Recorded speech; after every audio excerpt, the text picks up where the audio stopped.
Entonces, es para nosotros un honor, lo repito, tener aquí con nosotros a la maestra Lenia Batres Guadarrama, profesora de la Escuela de Derecho Ponciano Arriaga y de la Universidad Autónoma de la Ciudad de México, a quien le damos la más cordial bienvenida y le vamos a pedir, por favor, que nos presente su conferencia que titula Las alcaldías en la Ciudad de México, retos y limitaciones hacia el derecho a la ciudad.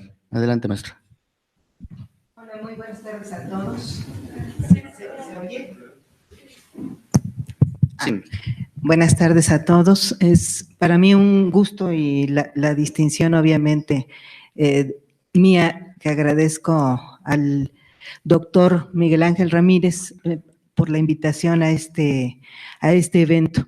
El tema del derecho a la ciudad, pues es un tema absolutamente actual, es un tema además politizado, muy politizado, es uno de los, si no el derecho emergente más nuevo que existe, sí es uno de los derechos colectivos reconocido más recientemente, y es además producto actualmente en nuestro país de quizá el pacto en realidad más importante que contiene la Constitución de la Ciudad de México. La Constitución que se expidió en febrero del año pasado es una Constitución pues no solo moderna, no solo democrática, sino es una Constitución muy bien estructurada y es una Constitución muy novedosa, como bien se hizo propaganda en su momento, a pesar de haber nacido de un proceso no del todo limpio, no como el que nos hubiera gustado pues a todos los ciudadanos con la aspiración y la esperanza de ser representados en ese proceso. Sin embargo, el resultado fue muy bueno. Esta es una Constitución de altísimo reconocimiento de derechos, esa es su característica principal. Y afortunadamente acabamos de escuchar en esta misma semana la resolución de la Suprema Corte de Justicia de la Nación, que acepta que las entidades locales, a través de sus procesos constituyentes, pueden reconocer más derechos de los que reconoce la Constitución Federal. Esta es una resolución sin precedente porque, de hecho, esta es la primera constitución local que reconoce más derechos a los ciudadanos que cualquier otra de las entidades de nuestro país. Entonces, es también un hecho muy importante. Ya ganamos, pues, faltaba más, decimos muchos, pero ya ganamos ese reconocimiento, no solo de ciudadanía, no solo de competencia para ser capaces de emitir una constitución propia, sino también de competencia ciudadana, es de competencia individual ciudadana. Es muy importante esta parte. Entonces, a partir de ahí, y bueno, pues uno de los temas que me ha tocado trabajar en los últimos años muy fuertemente, pues ha sido este tema de la ciudad vinculada con sus derechos. Tengo de formación ser abogada y entonces van a ver ustedes este tipo de cuadros muy feos, pero que son muy difíciles de hacer en imagen más agradable porque pues transfieren tal y como se encuentran la estructura, en este caso, de las dos normativas que estamos ahorita trascendiendo, o la normativa de la que estamos pasando ahorita, a la que vamos a comenzar a ejercer a partir del 17 de septiembre que entra en vigor la Constitución Política de la Ciudad de México. ¿De dónde venimos? Bueno, pues ustedes deben conocer este larguísimo proceso de creación del Distrito Federal a partir de 1824. Siempre ha sido nuestra entidad una entidad administrativamente reconocida. A partir de 1987 tenemos por primera vez derechos políticos como entidad, tal y como nos encontramos actualmente, porque sí hay que reconocer que existieron aquí los municipios, que los municipios tuvieron. El municipio Ciudad de México tuvo una enorme cantidad de competencias, incluso una que todavía no vamos a tener, que es una competencia de recaudación, es decir, la competencia hacendaria de competencia fiscal la tuvo la Ciudad de México en su origen, hasta prácticamente hasta Porfirio Díaz, con breves interrupciones cuando desapareció como municipio durante los dos gobiernos, durante las dos repúblicas centralistas que tuvimos en 1836 y en 1847. Entonces, en esos dos momentos se interrumpe, pero vuelve a restituirse el municipio hasta que prácticamente, en realidad, bueno, conocemos el proceso que conocemos, pues que Álvaro Obregón es quien elimina los municipios a través de la iniciativa que presenta como ciudadano, entre comillas, porque ya no era presidente de la República, y que le aprueba el Congreso de la Unión, ya habiendo fallecido, o sea, obviamente que no tenía que ver solamente con Álvaro Obregón, no era un asunto de él, sino era parte de una recomposición política de la época que le negaba como parte del Pacto Federal los derechos de ciudadanía política al entonces Distrito Federal. Bueno, conocemos que fue Álvaro Obregón quien elimina los municipios, pero en realidad quien realmente los elimina es Porfirio Díaz, en 1903 y un poquito antes, pero en 1903, cuando le quita a la ciudadanía competencia para elegir a los alcaldes, bueno, ya de los entonces varios municipios que estaban componiendo lo que entonces era el Distrito Federal. Se queda sin esa competencia, aunque la figura del municipio sobrevive con alcaldes designados hasta 1828.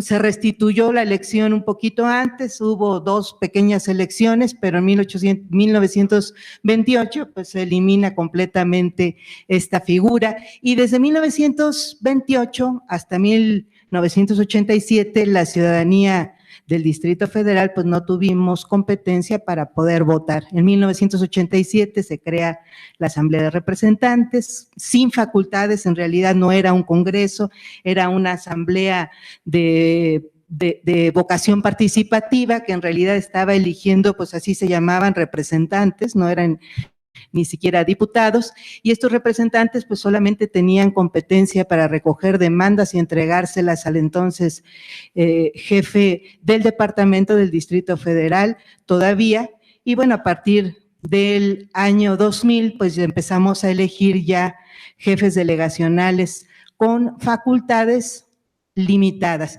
Podemos decir que de 1928, en realidad de 1903 a el año 2000, no tuvimos aquí ninguna representación política local, es decir, dentro de las entidades. Hasta 1997, 3 años antes, pues elegimos al jefe de gobierno, pero en realidad de las ahora todavía delegaciones, pues no elegimos durante mucho tiempo gobernantes locales. Tiene esto importancia porque hay quien dice, bueno, pero si fueron los años de mayor crecimiento de la ciudad, además fue una época que puede decirse hasta de desarrollo económico, del milagro mexicano.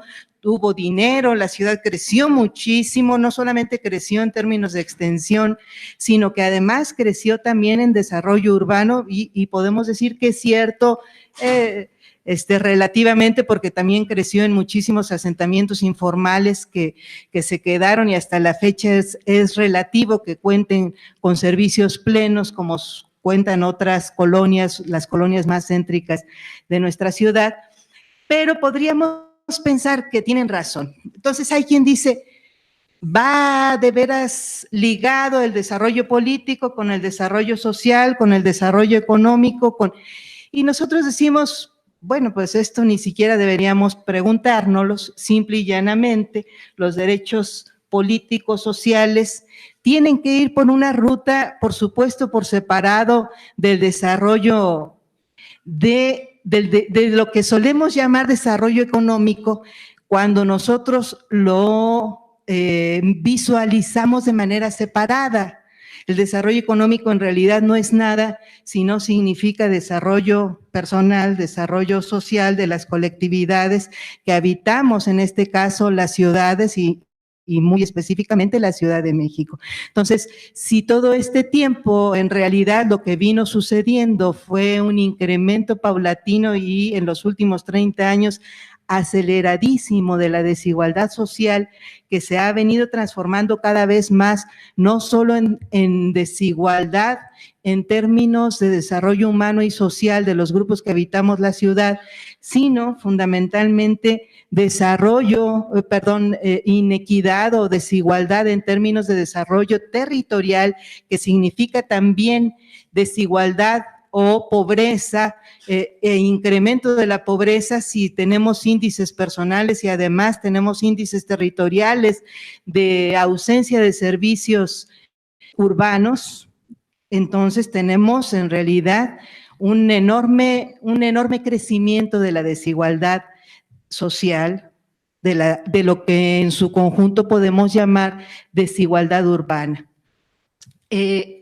Este es nuestro punto de partida. Llegamos al año 2017 aprobando una constitución que, contra todo lo que ha venido sucediendo en los últimos 30 años, restituye, reconoce derechos a la ciudadanía en términos colectivos y personales. Y miren, yo hice este pequeño ejercicio horrible, pero es muy importante para quien no está familiarizado con los contenidos del Estatuto de Gobierno actual y con el contenido de la Constitución Política de la Ciudad de México, pues simple y llanamente con ver los índices comparativamente podemos ubicar la enorme diferencia de contenidos de estas dos normativas. Tenemos por un lado el Estatuto de Gobierno, que es un estatuto que en realidad se aprobó en el año 1994, tuvimos nuestro primer Estatuto de Gobierno. Antes de este Estatuto de Gobierno a la ciudad se le reguló a través exclusivamente de una ley orgánica. La primera ley orgánica es de 1800, es anterior a Porfirio Díaz, nada más imagínense ustedes, ahorita me falla el año, pero se gobernó la Ciudad de México como Distrito Federal a través de una normatividad absolutamente administrativa, o sea, se regulaban los órganos, no se regulaban otros aspectos de la vida político, urbana, social de la Ciudad de México. Entonces, este Estatuto de Gobierno que se aprueba a raíz de toda la reforma que vino desarrollándose a partir del sismo de 1985 y de los movimientos urbanos populares que van empujando paulatinamente la democratización de la Ciudad de México.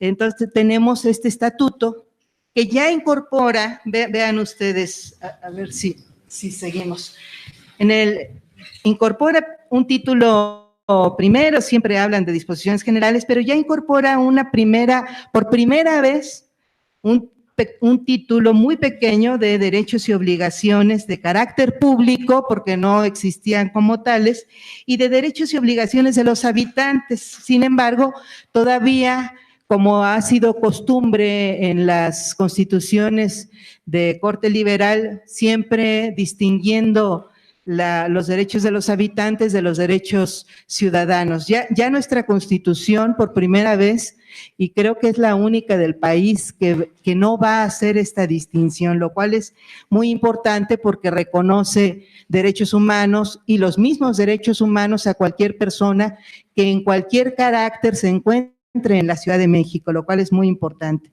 Entonces tenemos un pequeño capítulo en el Estatuto de Gobierno y vean ustedes la diferencia con la Constitución de la Ciudad de México, que ya contiene una Carta de Derechos, ya contiene normas y garantías de los derechos humanos. La palabra garantías en términos jurídicos son un conjunto de normas que van a ayudar a cumplir derechos fundamentales.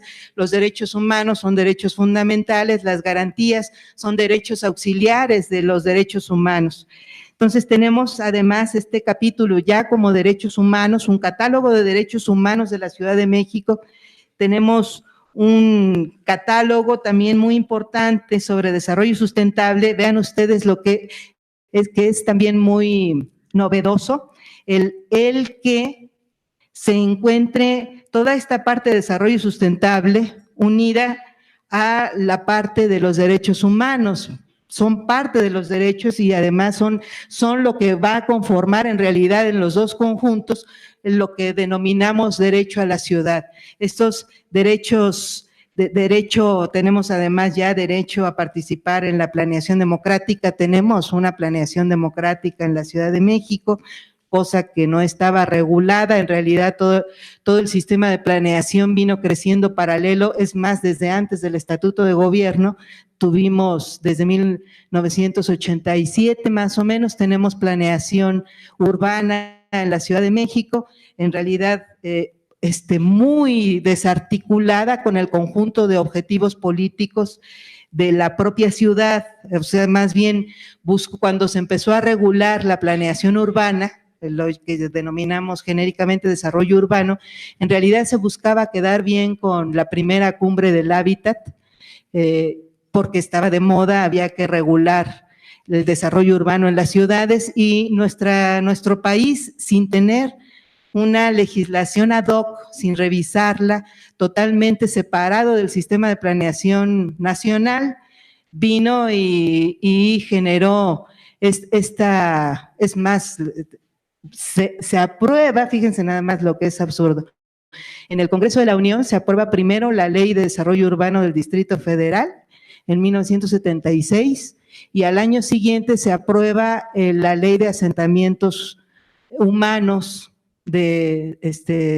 Ley Nacional de Asentamientos Humanos, ¿cómo se llama? Ley General de Asentamientos Humanos. Se aprueba, que es la que contiene en realidad el marco normativo general en el que debería estar inscrito el desarrollo urbano. Y se aprueba además también en el 77 la reforma, bueno, ya me quedó la duda si fue en 77 o en 76 mismo, pero después de la aprobación de la Ley de Desarrollo Urbano del Distrito Federal se aprueba la reforma al artículo 25 que establece el Sistema Nacional de Planeación Democrática. Bueno, todo al revés, como suele acordarse, pero además reconociendo finalmente que esta era un departamento federal, pues, del gobierno federal, nunca reconociéndole obviamente y sin discusión alguna de los habitantes de la ciudad. Entonces tenemos también este título cuarto de la ciudadanía y el ejercicio democrático, que ya no va a servir para diferenciar una categoría ciudadano-habitante, sino para normar todo el sistema político democrático de la ciudad, que es además también muy novedoso porque establece por primera vez los derechos de los pueblos originarios, establece mecanismos de democracia directa, participativa, además de la representativa, y establece una nueva forma de distribución del poder, que en realidad vino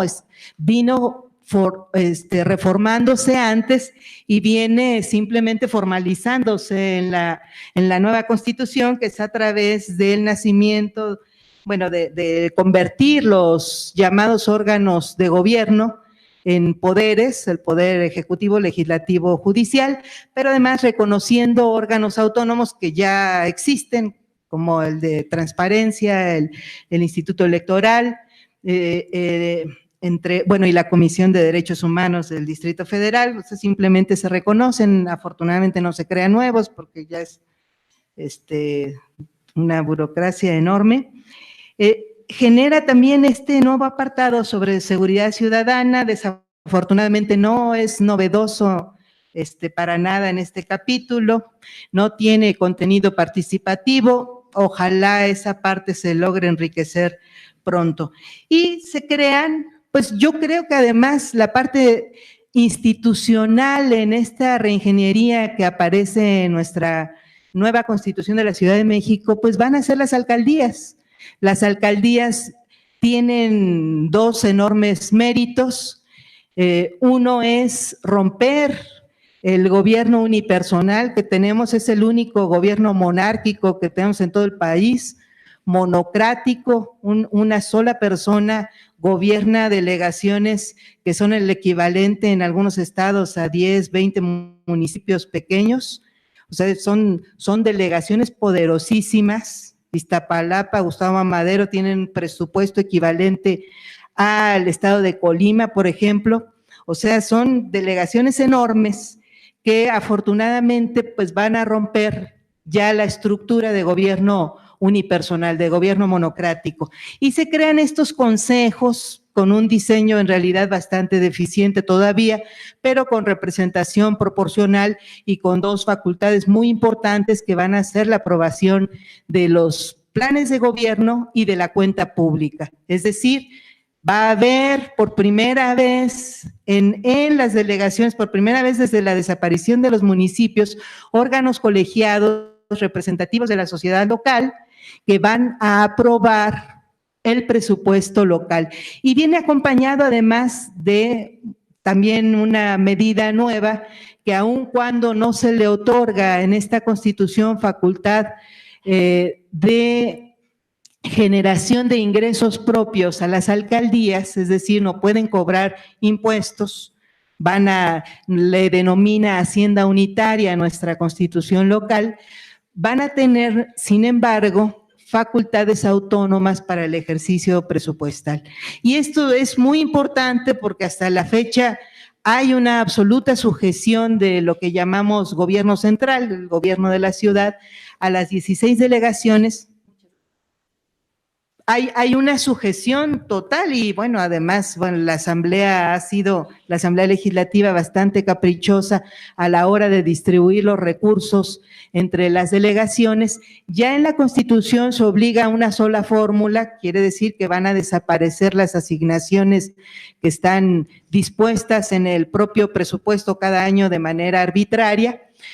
Se obliga a una sola fórmula que contemple, igual que la Ley de Coordinación Fiscal Federal, contemple la situación económica de los habitantes de cada una de las delegaciones, contemple la situación territorial y las necesidades de infraestructura de las propias, ahora alcaldías, y pueda reasignar o pueda asignar a través de fórmula el presupuesto tal y como sucede a nivel federal, cosa que va a ser un avance grande porque hasta ahorita pues ha sido sumamente arbitrario y bueno, llegamos a niveles ya de un abuso escandalosísimo con lo que hubo de distribución del Fondo de Reconstrucción de la Ciudad de México, que se aprueban 8,000 millones, se le dotan de 3,000 millones más y lo que va a terminar ejerciéndose, por lo menos hasta lo que tenemos conocimiento por esta administración que se va, son cerca de 2,000 millones y aún así estaban regateándolo a la hora de asignarlo directamente a la reconstrucción de proyectos específicos porque decía la Comisión de Reconstrucción que tenía que priorizar infraestructura urbana, o sea, imagínense ustedes, estaban ejerciendo los recursos que sí se estuvieron ejerciendo, que sí llegaron a la reconstrucción, se estaban priorizando para el trabajo general del gobierno en lugar de servir para la reconstrucción específica de viviendas que se cayeron de los habitantes. Bueno, tenemos entonces esta parte que es muy importante, pero además tenemos un reconocimiento de ciudad pluricultural que va unida con estos nuevos derechos políticos de los pueblos de la ciudad, muy deficientemente elaborado, todavía con una posibilidad de que se vuelva más efectivo o más claro a la hora de generar una ley local, una ley específica del tema, pero tenemos una parte que es muy, yo creo que muy innovadora, además de que está muy bien elaborada en términos por lo menos discursivos, que es este derecho que se le reconoce a la ciudadanía de la Ciudad de México de buen gobierno y de buena administración.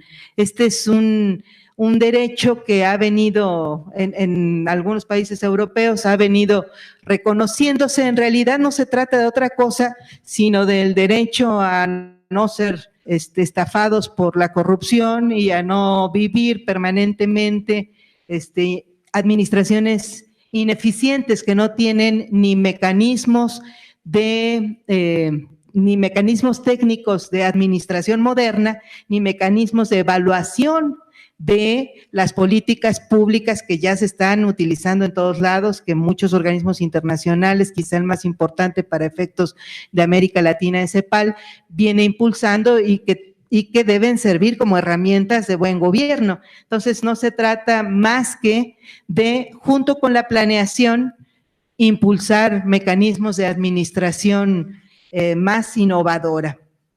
El combate a la corrupción, este es un título nuevo, la corrupción en nuestras leyes anteriores no existe, y ustedes han de saber que en el Estatuto de Gobierno anterior, la Ciudad de México, las autoridades de la Ciudad de México, ni la Asamblea Legislativa ni el Gobierno tenían competencia en materia de responsabilidades de los servidores públicos. Entonces, se va a tener competencia y viene acompañada de una competencia además muy importante, que es que el tribunal que va a sustituir al Tribunal de lo Contencioso Administrativo, que ahora se llama Tribunal de Justicia Administrativa, va a tener competencia para sancionar servidores públicos que cometan faltas graves.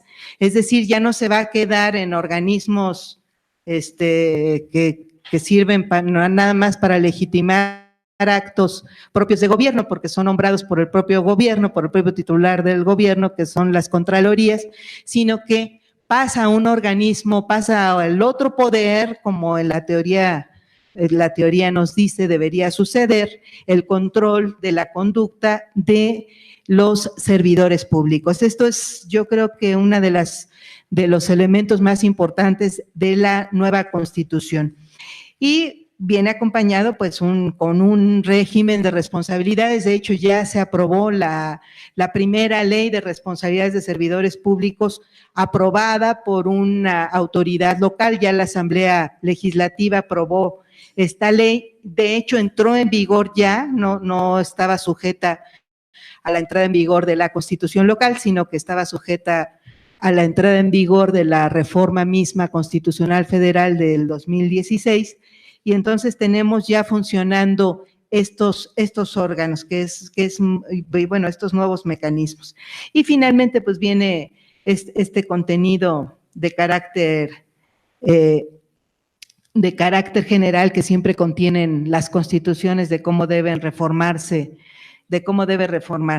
Entonces, tenemos ya en términos específicos, quería mostrarles por si no tenían es que yo estoy viendo otro cuadro. Buena cosa. Si no tenían ni idea, bueno, aquí, en toda esta parte, qué barbaridad, creo que ya desconozco esta parte. Sigue siendo esta, ¿verdad? Las dos corresponden a la nueva Constitución. A las dos corresponden a la nueva Constitución. Ok. Bueno, este es el contenido. Vean ustedes esta parte, esta ciudad segura. Todo esto es el contenido del derecho a la ciudad en términos estrictos. Entonces, por primera vez vienen, porque ustedes saben que en términos jurídicos, cuando el Estado, cuando el ciudadano tiene un derecho, el Estado está obligado. Entonces, viene siempre acompañado un derecho de una obligación oficial. Entonces, el hecho de que establezcamos derechos, hay quien dice, pues es que se ve muy bonito, muchos derechos, y no, bueno, viene acompañado de una obligación, porque además también esta Constitución forma parte de una nueva época de derechos, que es no solamente esta nueva forma de establecer derechos colectivos, que también se les suele llamar difusos, sino también por primera vez en nuestra historia, venimos desde el 2008, o sea, llevamos ya un proceso de varios años en los que los organismos internacionales están aprobando ya mecanismos de ejecutoriedad de los derechos sociales. Entonces, tenemos dos mecanismos que han avanzado mucho, que nuestro país vino a reconocer la Reforma Constitucional de Derechos Humanos de 2011, que es el principio pro persona y que es el principio de progresividad. El principio pro persona para defender el incremento o el avance o el establecimiento de los derechos personales, civiles y políticos de las personas, y nos dice que se va a interpretar simplemente o se va a adoptar la legislación, así sea internacional, que proteja mejor al ser humano. Entonces, esto es muy importante porque no en cualquier tema, de hecho, en términos generales, se entiende que nuestra Constitución se encuentra por encima de cualquier tratado internacional, excepto en materia de derechos humanos. En materia de derechos humanos, nuestra Constitución puede quedar subordinada a tratados internacionales que reconozcan más derechos a las personas. Y eso es muy importante porque además no está sujeto a que lo interprete la Suprema Corte ya en una jurisprudencia, sino que quedó como obligación de los jueces ordinarios interpretarlo y aplicarlo así. Entonces, los jueces ordinarios están obligados, es decir, los de los estados, locales, federales, a aplicarlo de esa manera en una sentencia simple. No necesita la gente irse a una impugnación internacional para que se le reconozca ese principio, cosa que es muy, muy importante. Estamos hablando a partir de 2011, pero además la Asamblea General de las Naciones Unidas ha venido generando ya mecanismos. Tenemos un protocolo de aplicación de derechos sociales. Fíjense nada más qué cosa más terrible, pero nosotros tenemos dos grandes pactos internacionales que reconocen derechos, junto con la Declaración Universal de Derechos Humanos, que se aprueba el 10 de diciembre de 1948, se aprueban casi 20 años después, en 1966, dos grandes pactos que derivan de esta declaración, que son pactos que se entienden aplicativos de los derechos humanos, las dos grandes interpretaciones de los derechos humanos, que es el Pacto de los Derechos Civiles y Políticos de los seres humanos, creo que no dice seres humanos, pero ahorita me acuerdo del nombre, y el Pacto de los Derechos Sociales, Económicos y Culturales, también aprobado por la Asamblea General de las Naciones Unidas. Se aprueban estos dos grandes pactos, pero se aprueba un protocolo de aplicación del Pacto de los Derechos Civiles y Políticos casi inmediatamente, en 1970 se aprueba. Y de los derechos sociales, económicos y culturales se vino aprobando en 2008 y vienen aprobándolo todavía hasta la fecha, no lo han terminado bueno, ya ha estado firmado casi por todos los estados, pero no se ha terminado de ratificar. Entonces sigue en proceso de ratificación el Pacto de los Derechos Sociales, Económicos y Culturales. Entonces digo, vean ustedes nada más la enorme diferencia. Para el cumplimiento de los derechos individuales hemos tenido ya muchísimos instrumentos, pues tenemos prácticamente todas las cortes internacionales, que son cerca de 25 cortes internacionales que tenemos, nos ayudan al cumplimiento de estos derechos, que no son nada menores, son fundamentales, entre otras, contra la trata, contra la desaparición forzada, etcétera, etcétera. Pero en términos de derechos sociales y económicos estamos empezando a legislar internacionalmente, eso es dramatiquísimo.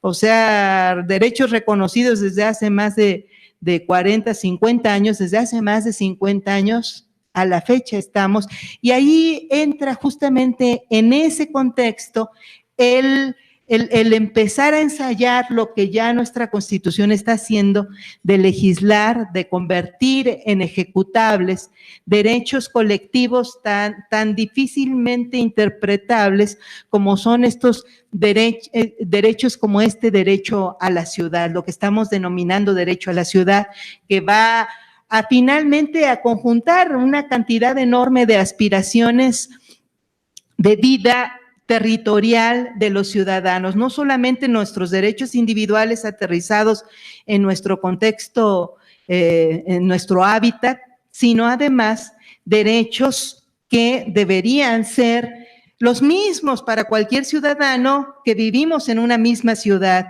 derecho a tener agua en toma doméstica, derecho a contar con áreas verdes, derecho, que son todos estos derechos de sustentabilidad, derecho a contar con una ciudad segura, que nunca va a ser sinónimo de contar con policías, además, y entender además el concepto policíaco no como sinónimo de seguridad humana. Estos derechos, el derecho a la movilidad, que es un derecho importantísimo, hay unos estudios bien dramáticos. Fíjense ustedes en los últimos de las 2 encuestas origen-destino que se han realizado en los últimos 25 años en la Ciudad de México, pasamos de que cada ciudadano tenía cerca de una movilidad de cerca de 3 viajes al día, pasamos a menos de 1 viaje diario. Es bien dramático porque si estamos contando que cada habitante de la ciudad realiza menos de 1 viaje diario, pues en realidad debemos entender que por lo menos la mitad de los ciudadanos no realiza ningún viaje porque vamos y regresamos, pero peor aún, menos de la mitad de los ciudadanos en realidad, porque son menos de 2 viajes. Entonces estamos hablando de que diariamente hay personas que no se mueven de su localidad para absolutamente nada.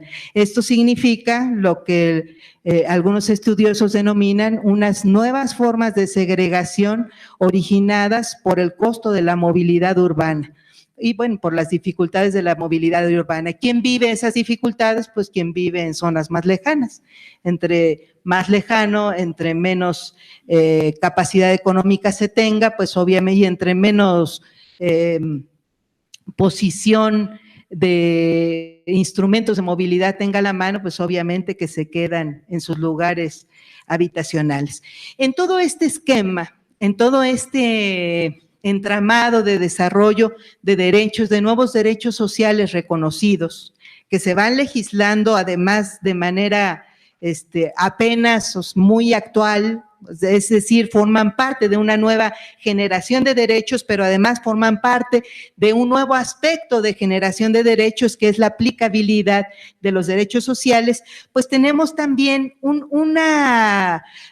fenómeno que es muy interesante, que es la consolidación en la Ciudad de México de lo que podemos llamar gobiernos locales. Hay en el mundo un enorme desarrollo de las entidades locales como entidades capaces de resolver problemas de la ciudadanía. Hay autores como Joan Subirats que le han encontrado 2 grandes atributos a los gobiernos municipales, que sería el rango en el que al que vienen a formar parte las alcaldías, que van a tener características muy importantes, que son 2 grandes características. Una, la posibilidad de reconocer las necesidades, no los derechos, sino las necesidades individuales de los ciudadanos de una localidad. Eso nunca lo va a hacer un gobierno federal, por más censos específicos que esté tomando a través de un INEGI u otros organismos de recopilación estadística, sino que solamente lo puede hacer un gobierno local, y entre más pequeño es el gobierno local, es más posible que pueda identificar a esas diferentes necesidades de la población y por lo tanto personalizar también lo más posible, o por lo menos colectivizar en colectivos más específicos las políticas públicas locales. 1, y 2, otra gran beta que tienen los gobiernos locales es que pueden generar, a diferencia de gobiernos federales, mucho más mecanismos innovadores de políticas públicas. Lo están haciendo alrededor del mundo muchos gobiernos, creando empresas locales. Bueno, acaba de anunciar, por ejemplo, el gobierno de Barcelona, que creó su propia empresa de energéticos y está suministrando los energéticos en todo el municipio de Barcelona, lo cual es muy interesante porque además lo está haciendo priorizando energías alternativas. Y hay gobiernos en América Latina, como el gobierno de Medellín, que por cierto ni siquiera responde ya estas descentralizaciones a los esquemas federal o centralista. Hay gobiernos como en Colombia, donde el esquema centralista no ha sido ningún obstáculo para eficientar gobiernos locales y darles todavía incluso más facultades de las que va a tener las alcaldías mexicanas. Entonces, son ventajas muy grandes también en las que surgen en este nuevo contexto que vamos a empezar a ensayar, esperemos que muy frescamente, y por supuesto que va a depender mucho del miedo que no les dé, es decir, de que rompan su miedo a la participación ciudadana, todos los nuevos gobiernos de las alcaldías y de la Ciudad de México, para que tengan pues un nuevo resultado también, una frescura más real, que no va a ser la que creen las burocracias. Lo que menos hemos necesitado y hemos exigido es que se pluralice la aristocracia, que se vuelvan gobiernos plurales, los gobiernos alejados de los ciudadanos, sino que lo que más necesitamos, y creo que tenemos el marco normativo por fin para hacerlo, pues son gobiernos muy participativos que de veras ensayen estos instrumentos que le está dando la Constitución. No van a tener ninguna excusa para no hacerlo, y esperemos que eso suceda y podamos darle forma a esto que estamos denominando derecho a la ciudad, no solamente como expectativas sociales, sino como resultados de gobierno democrático real. Muchas gracias.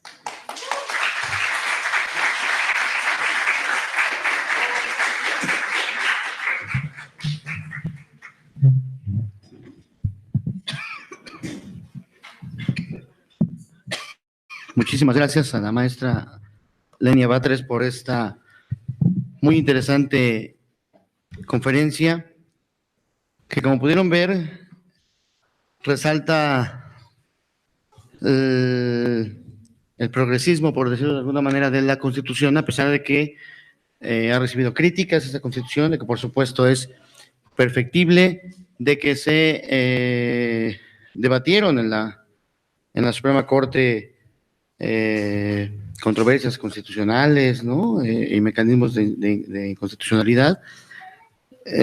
Tenemos hoy en día una reforma política relativamente acabada, una nueva entidad federativa, una constitución, un gobierno nuevo con muchas expectativas, y lo más importante, una población de la ciudad que quiere su ciudad y que quiere precisamente mejorar sus condiciones de vida a partir de la garantía de sus derechos y de la satisfacción de sus necesidades.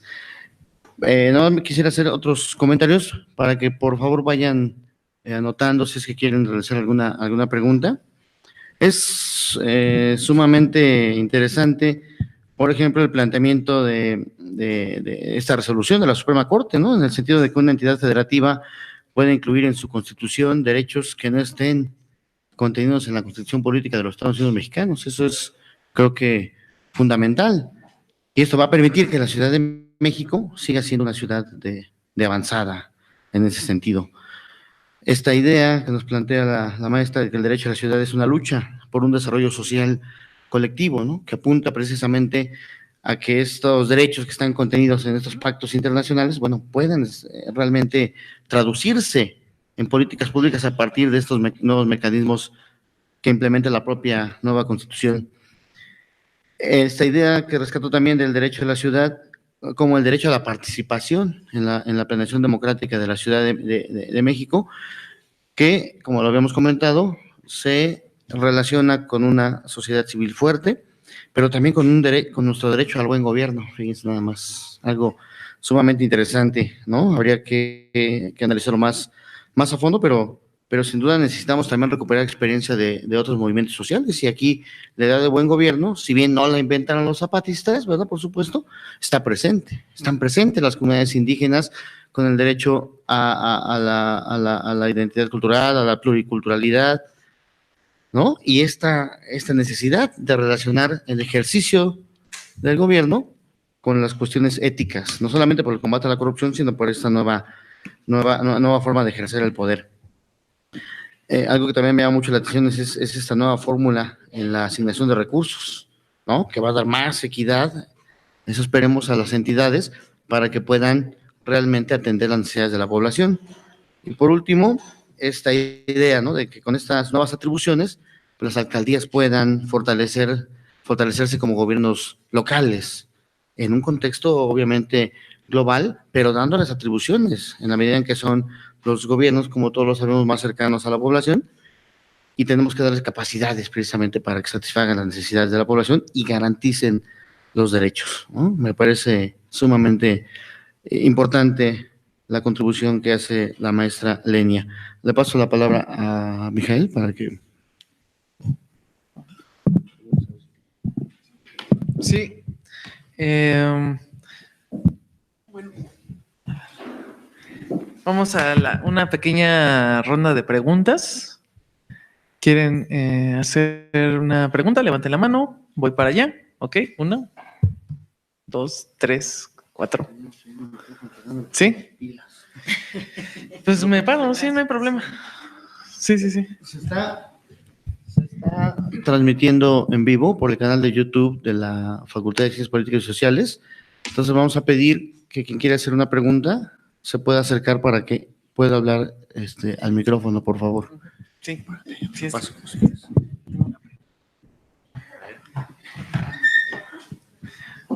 Bueno, yo tengo una pregunta para los dos. En este caso de la dinámica que puede llevar las prácticas y las nuevas leyes, ¿cómo se puede apropiar el derecho a la ciudad? ¿Cómo se puede llegar a un proceso de empoderamiento o de significación del derecho a la ciudad? ¿No? A ver. Gracias, Luz. Sí. ¿Quién levanta la mano? Pásale bien. Por favor, si tú dices tu nombre. Brisa Paola Muñoz Ruiz, de la carrera de Ciencias de la Comunicación de aquí de esta facultad. Mi pregunta está un poquito larga. Es sobre cuáles son las limitaciones de las alcaldías de aquí de la Ciudad de México respecto a las libertades que mencionaba que tienen otros gobiernos locales en América Latina y otros lugares. ¿Quién más, muchachos? ¿Quién más está cortito? Sí, es cierto. Por favor. Hola, Lenia. Francisco de la Torre de la UAM Xochimilco.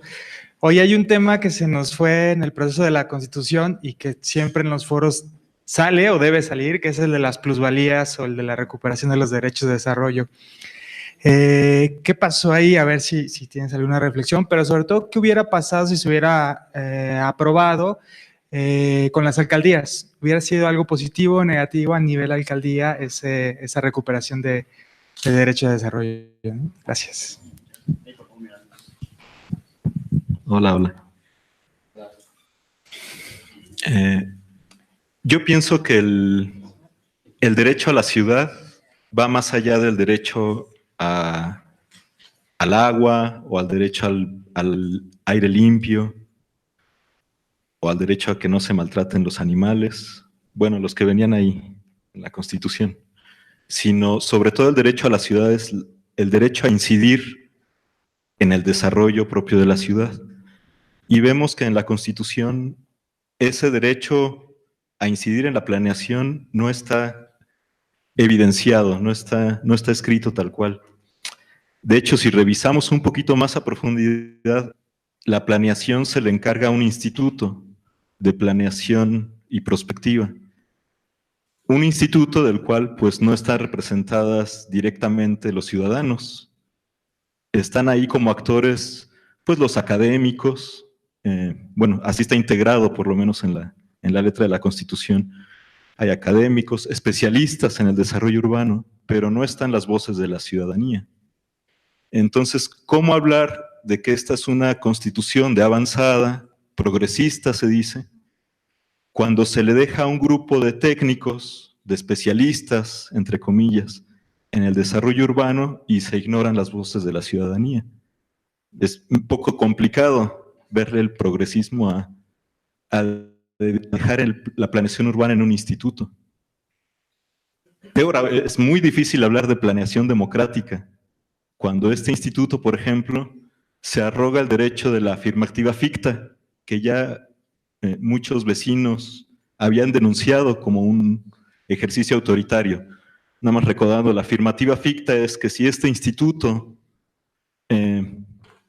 los acuerdos que este instituto emane respecto a la planeación del desarrollo urbano en la ciudad, si la asamblea no se pronuncia en contra, entonces pasa, se aprueba sin mayor discusión.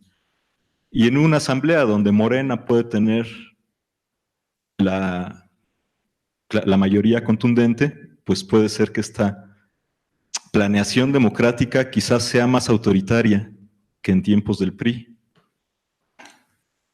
Entonces, pues, comentario y pregunta, ¿cómo hacer para lograr una verdadera planeación urbana democrática?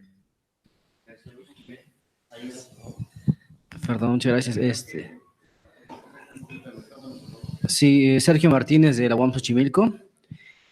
Son dos preguntas. La primera sería, ¿qué posibilidades hay de modificar la Constitución para que el derecho a la ciudad se establezca en los primeros artículos como se tenía contemplado en las primeras iniciativas? La segunda sería, ¿cuál es su opinión respecto al derecho a la ciudad en la nueva Ley General de Asentamientos Humanos?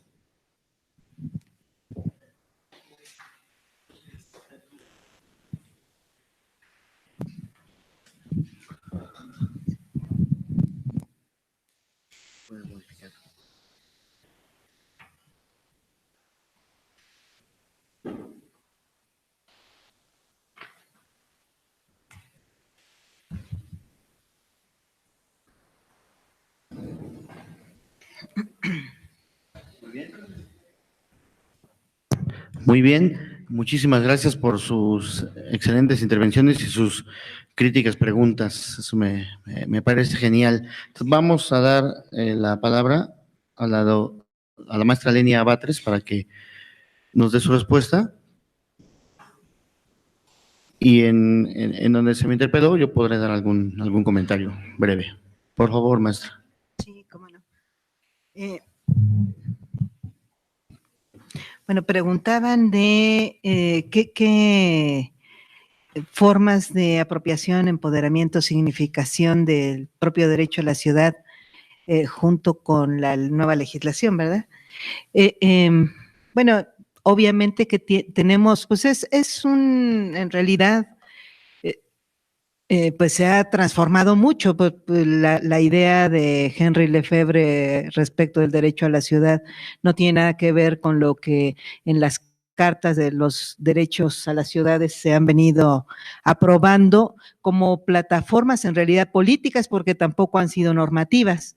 Y es muy distinto de la forma en que ha venido legislándose, donde se ha empezado a intentar legislar. Entonces tenemos como muchos momentos de transformación o de significación de lo que estamos denominando derecho a la ciudad. Además, debemos mencionar que la juridicidad de los derechos en los tiempos de Lefebvre no tiene nada que ver con lo que actualmente las sociedades intentan hacer con los derechos. O sea, ya hay en sí mismo una nueva significación o una significación mucho más elaborada actualmente que los años 60 de los grandes movimientos europeos, bueno, y aquí tuvimos el 68 estudiantil, que son momentos muy distintos de significación de derechos, no se diga de la significación de los derechos sociales. Entonces, yo creo que estamos participando en México muy activamente y no a través de los gobiernos, obviamente, a través de los movimientos sociales que han impulsado la Carta, primero en el año 2010, cuando lograron sentar al gobierno y en realidad no era parte de la agenda del gobierno, pero lo lograron sentar a firmar una carta que el gobierno mismo no quiso comprometerse a juridificar y que estamos juridificando aquí en la nueva Constitución como uno de los primeros ensayos en el mundo. Entonces, ¿cómo apropiarse en el momento en que nos vaya diciendo exactamente lo que comentaba? No tomé el nombre, ¿dónde está? Luis. Ah, sí, claro. Sí, lo que comentaba Luis, exactamente, pues de participación de la sociedad en la elaboración de la ciudad, el derecho a la ciudad en términos de lo más abstractos finalmente, y por eso recogemos el nombre de la obra de Lefebvre, pues tiene que ver con la participación de la gente en cómo hacer ciudad, en el hacer ciudad. El hacer ciudad es algo que hace mucho tiempo no nos decía nada, lo estamos significando en sí mismo, estamos significando, pero tiene que ver, sí tiene que ver con los servicios, porque los servicios no son obligaciones vagas del gobierno, en realidad son calidad de vida y es ejercicio de derechos personales de la gente. Entonces, por eso es el cúmulo de obligaciones y derechos individuales colectivos que se transforman y que van a terminar siendo nuestra posibilidad de construir espacio social denominado ciudad. Significarlo significa practicarlo y lo vamos a empezar a hacer si es que lo logramos, y yo creo que tenemos que hacerlo. ¿Qué limitaciones tienen actualmente las alcaldías? Pues tienen muchas, miren. Ya respecto de las delegaciones, ganamos algunas facultades. Las delegaciones tenían facultades nada más, pues puramente administrativas en términos de gobierno, administración derivada del gobierno central, porque originalmente las delegaciones, no sé si ustedes, bueno, casi nadie aquí, porque son muy jóvenes, pero las delegaciones originalmente eran edificios con oficinas de dependencias centrales, había una de pasaportes y otra de sacar licencias, y al lado estaba la de obras y luego la oficina de Conasupo para tramitar la leche. O sea, no era gobierno local, no era una administración propia con facultades de hacer política pública local. Eso se logra ahorita. Ya las delegaciones tenían un poquito porque tenían competencias para algunos asuntos, entre otros uno muy importante que le terminó quitando la administración la Asamblea Legislativa a través de una reforma y pasándosela al gobierno central, que era la sanción administrativa. Las delegaciones tuvieron desde 1997 hasta el 2010 facultad para sancionar en materia de establecimientos mercantiles, construcciones, protección civil, a los infractores de normatividad local. Y esa era era un ejercicio de gobierno, poner orden. Y esa facultad se le recogió a la hora que se inventa un llamado Instituto de Verificación Administrativa, y el gobierno central le va administrando a las delegaciones donde quiere aplicar sanciones por quejas, y lo cual es francamente absurdo. Afortunadamente se le reintegra, como en todos los municipios de este país, una facultad obvia de un gobierno local, que es la sanción administrativa ciudadana local. Tenía facultades, una facultad de las delegaciones de la Ciudad de México, del Distrito Federal, había sido la asistencia social. Asistencia social eran acciones sociales o actividades sociales que se entendía como la facultad de abrir casas de la cultura con actividades que por alguna razón se llamaba Casa de la Cultura, pero eran para bordados y tejidos, macramé, y algunas otras quizá más creativas en algunos casos, como danza regional. Y estas casas de la cultura que había en todas las delegaciones, afortunadamente han venido evolucionando un poquito más en los últimos años, y ya ahora van a tener las alcaldías facultades de desarrollo social, participación en el diseño de la política social de la ciudad, lo cual es otra historia. Claro, obviamente estamos hablando de distribución de gobierno, no estamos hablando de que esa facultad pase automáticamente a ser participativa, que en realidad ahí estaría la enorme diferencia, no solamente en pasarla de gobierno central y compartirla con el gobierno local. Ha tenido y va a seguir teniendo facultades muy limitadas en materia de seguridad pública. Esta, por ejemplo, quizás sea, junto con la facultad fiscal, las dos enormes diferencias que tienen las alcaldías todavía dentro de la nueva Constitución con los municipios de México y del mundo en general.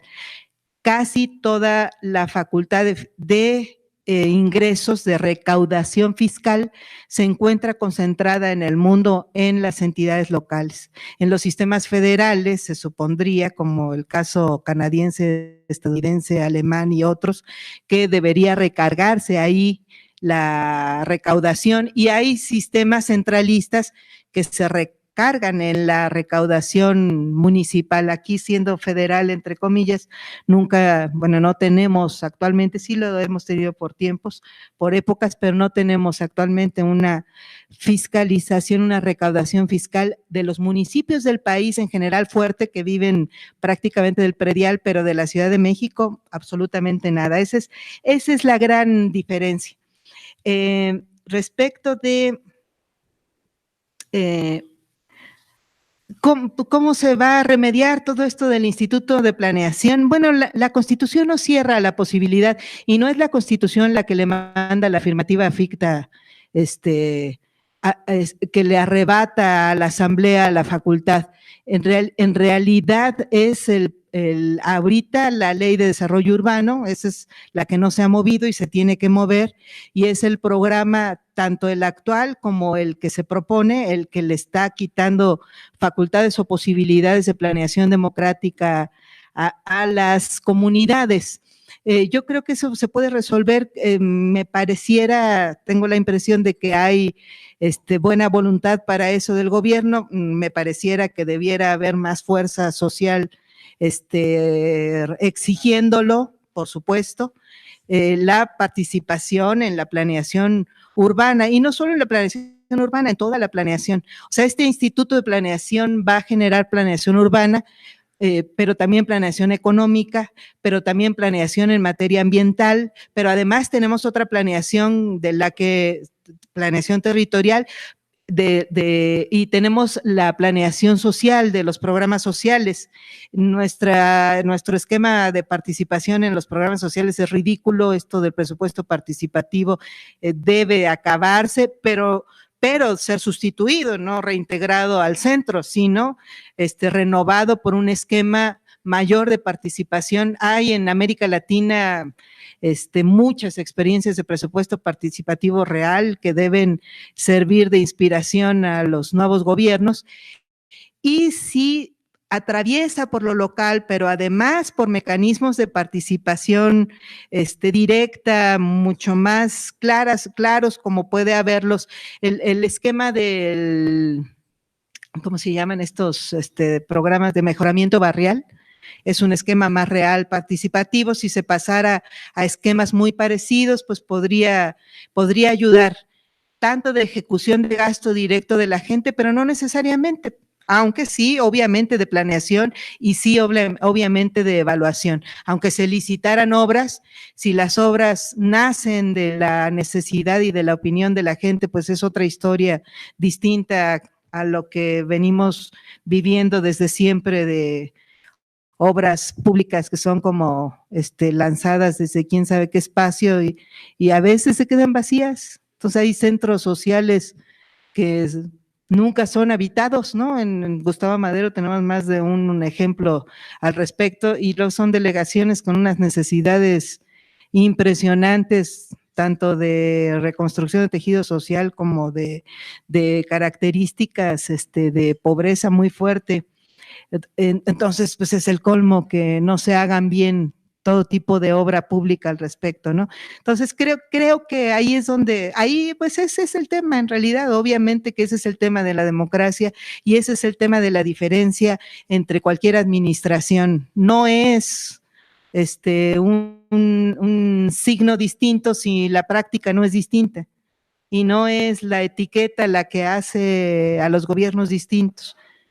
Son nuevas formas, no de ellos, sino de nosotros, de poder ser parte de esta enorme, gran e importante Ciudad de México.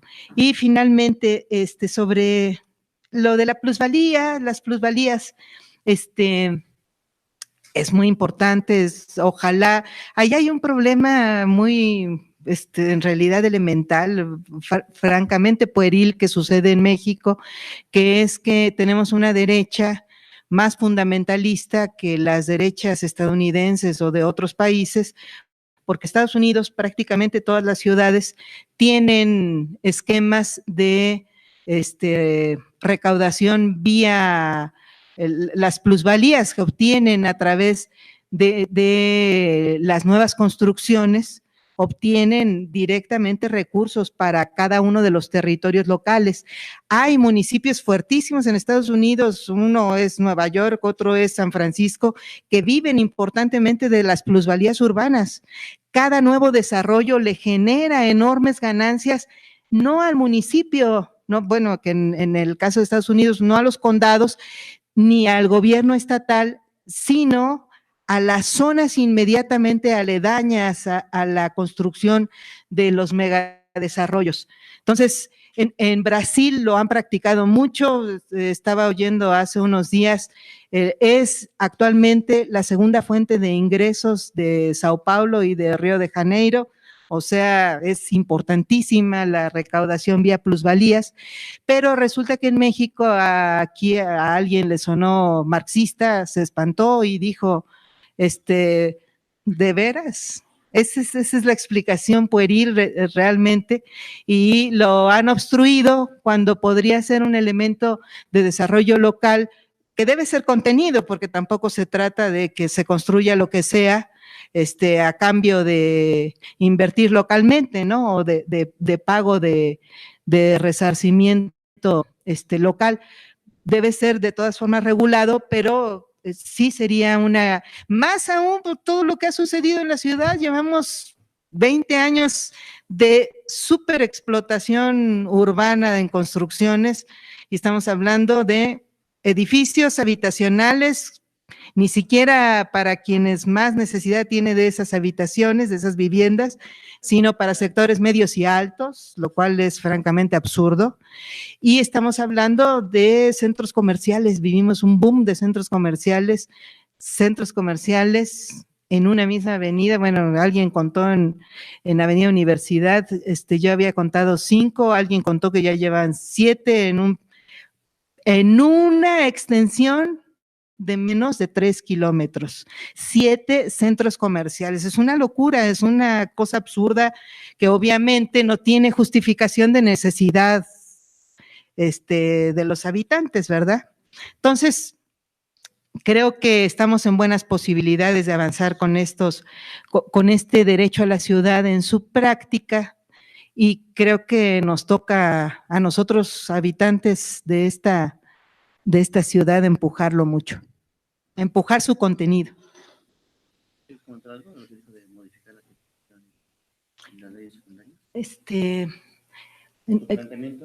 ¿En qué sentido decías lo de cómo se puede modificar en términos técnicos? Capítulo 12. Además es muy escueto, o sea, en realidad lo que dice tal como derecho a la ciudad es muy elemental, ¿no? Yo creo que viene ahora pues una reevaluación de esta Constitución, por supuesto. Sí, en la práctica de la Constitución misma, ahora que empiece ya a ejercerse, ahora que tengamos un Congreso local propiamente dicho, que vamos a tenerlo, en realidad va a ser más representativo el Congreso local que lo que fue el constituyente, desafortunadamente, pero tiene esa buena posibilidad de revisar y de además se inaugura como gran legislador. Va a tener, si la primera asamblea legislativa que tuvimos, la primera legislatura de la Asamblea Legislativa aprobó más de 100 leyes en 3 años, digo, ojalá no las produzcan así en serie, pero tenemos ahorita una enorme beta productiva de legislación o de revisión, tiene que revisarse todo, tiene que revisarse la Ley de Desarrollo Urbano, la Ley de Desarrollo Social y todas las leyes que regulan servicios de la ciudad se tienen que adaptar a la nueva legislación. Ahorita a esta Asamblea Legislativa solamente se le permitió emitir 3 leyes para que pudiera empezar a funcionar el siguiente gobierno, que fue la electoral, obviamente, y fueron las leyes orgánicas. Entonces, estamos en buenas posibilidades de que se revise y por cierto, esa afirmación de que puede ser más autoritario ahorita un gobierno que el PRI, pues eso ya no fue, porque un gobierno ahorita con mayoría de Morena, pues fue electo. Los del PRI no eran electos. O sea, nomás recordemos ese pequeño detalle. Yo espero que no mayoriteen, que podría ser un riesgo de este Congreso, que no quiera dialogar con los movimientos, sí, por supuesto, y ver las diferencias, incluso tomar en cuenta las opiniones del PRI, si todavía existe en los próximos años, tomar en cuenta las opiniones de las oposiciones en general, pero también obviamente de las organizaciones sociales, pero es un gobierno, perdón, este es un Congreso electo, esa es una enorme diferencia que afortunadamente ya ganamos y que creo que no se vislumbra un retroceso en ese sentido ya, muy, muy afortunadamente, después de haber vivido tantas décadas sin representación y sin ejercicio de voto en la Ciudad de México. Bueno, se nos acabó el tiempo. Queremos agradecer mucho a la maestra Lenia Batres. Creo que deja muchas enseñanzas su conferencia. Por supuesto, quedan muchos temas a debate. Muchos de ellos los vamos a estar analizando en las demás sesiones del seminario, a las cuales están invitados, ¿no? Esta contradicción entre la apropiación legítima, la aplicación legal, ¿no? La cuestión de las plusvalías, por supuesto, cómo vamos a definir realmente la participación y hasta dónde se va a permitir, cómo va a quedar la legislación secundaria, ¿no? ¿Qué tanto se puede todavía alcanzar a integrar en esa legislación secundaria los ejes estratégicos del derecho a la ciudad para que esto después se traduzca en las políticas públicas? El debate está abierto, la coyuntura creo que nos da para mucho. Queremos agradecerle mucho su presencia a todos y a nombre de la Facultad de Ciencias Políticas y Sociales y del Centro de Estudios Sociológicos, otorgamos la presente constancia a Lenia Batres Guadarrama por haber impartido la conferencia Las alcaldías en la Ciudad de México, retos y limitaciones hacia el derecho a la ciudad, en el marco del Seminario Derecho a la Ciudad y Revolución Urbana en la Ciudad de México, tercera edición 2018. Pido un aplauso fuerte para la maestra Lenia.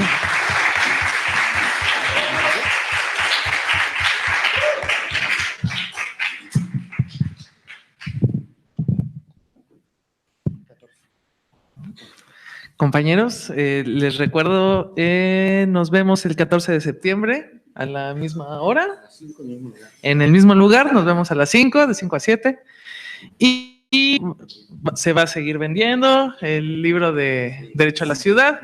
Allá afuera está el stand con los libros, y bueno, para la siguiente sesión es el derecho a Morena y el nuevo gobierno en la Ciudad de México hacia la realización del derecho a la ciudad.